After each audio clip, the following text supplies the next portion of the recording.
Impact of coaching philosophies on adolescents in sports.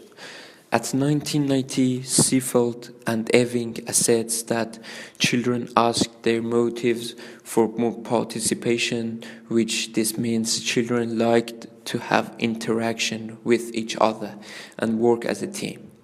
The reason that increased children's incentives were their anxiousness of achieve more skills and improve their abilities, as well as having some fun and entertainment activities which they were interesting. And also the other things that children liked were believing in themselves alongside group or team and the interesting challenge that provided for them and they had to face with them, through which they could try different ways in order to win, and it was more fun for them. While unfortunately there were some reasons like tolerate too much pressure on themselves and too weak to gain success, as well as being away from doing interesting things and also getting tired of work. In this slide, you can see a table made by Eving and Seefeld on 1989, which shows percentage of players who are not able to continue playing for next year. However, they still play in this year. The conclusion of Chang experiment in 2016 about effect of autonomy showed that children's manipulating autonomy can cause progress in the level of autonomy as well as incentives and self-confidence on decision making, and before and after interference period, which takes about 6 weeks, children will rate the quality of 3 topics, which are physical education, teacher, and self-determined. Results of this study that I have mentioned demonstrate that being a good leader by coach have a direct relation to program that helps you to be a successful easier. Setting philosophy and using various types of attitude by coach can have influence on children so that it increases the relation between coach and children as well as children's participants. Ewing and Seefeld states that coach must afford to getting practices and exercises near to funniest place as well as entertaining place, which can cause increasing motivation on children. Coach must increase their level of understanding and perceptions and be more friend with children.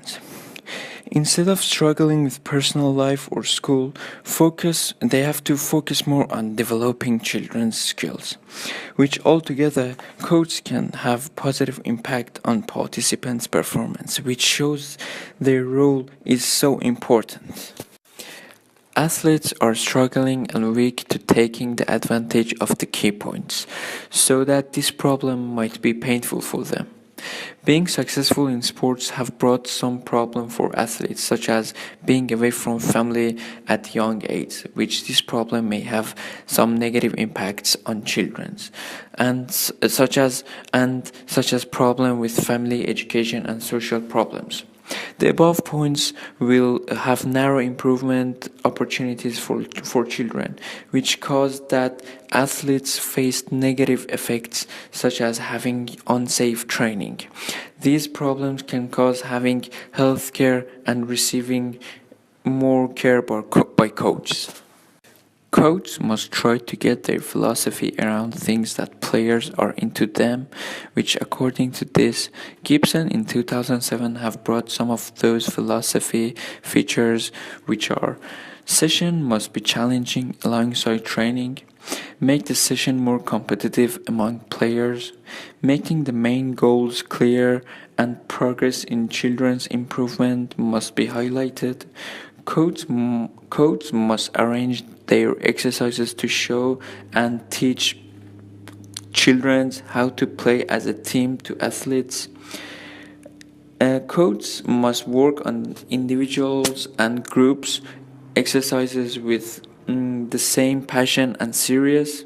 For having progress in long term, coach should have some feedback of performances, which this help them in terms of improvement. So according to above bullet points, coaching philosophy must meet the players' interests and values. In this part, I'm going to talk about the coaching philosophies of disabilities. At the first slide, we can see the impairment versus disabilities, which these two have different definition. For example, impairment means that when a person is not completely healthy, so that he or she may have problem in one of his member of body, like blind people which they cannot see. Disabilities mean some people in comparison with the majority of population have some limits which they are not able to do some particular work because of bad environmental condition. With looking at this slide, we can understand that conclusion of study on Paralympic have shown that there are some activities as well as regulations that athletes must apply for them, which are doing activities which introduce the next exercises, so that those tasks should be coherent alongside relate to each other. Set the goals that must be achieved by athletes. Always communicate with each other and work as a team. They do these things to show how the importance of individuals' tasks can improve performance in whole team. In this part, we will see the approaches of coaching disabilities. Tim Frick, Canadian basketball coach with gold medals in 2005, cited that, "I want to see disabilities children at elementary are joining in sports activities like basketball. I want to see coaches in school teach those kids and normal people which are able to play any sports alongside each other, and also give some additional exercises to them as well. In the running tasks, it should be combination of drills for disabilities, and also they have to be rewarded and encouraged to doing those tasks in correct way, and always give positive feedback as well as energy to those children. Coaches must do their job in every single moment in each position equally, which means they must avoid thinking of the abilities of athletes, while some may have less or more skills. Coach's first concern must be about tasks, because they have to provide drills to help every single players to improve themselves in the training session. In the last slide, as you can see, it's talk about sports policy and strategies, which